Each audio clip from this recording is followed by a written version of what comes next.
Friends, welcome back to the my new video guys in my YouTube channel guys. Today friend, we are going to talk about guys aeroplane mode option guys. How can we enable in Redmi mobile?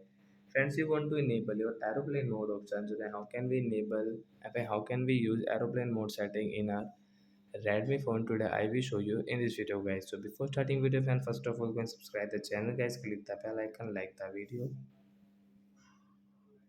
open your phone setting guys.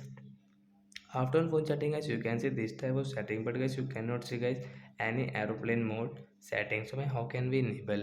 Friends, you can see guys your connection and sharing option guys, tap here, and guys you can see guys the third option guys this. So guys second option guys you can see guys your aeroplane mode option setting. So friends, you want to enable your aeroplane mode setting, so you can enable from this right side. After enable guys you can see guys your aeroplane mode icon on your screen.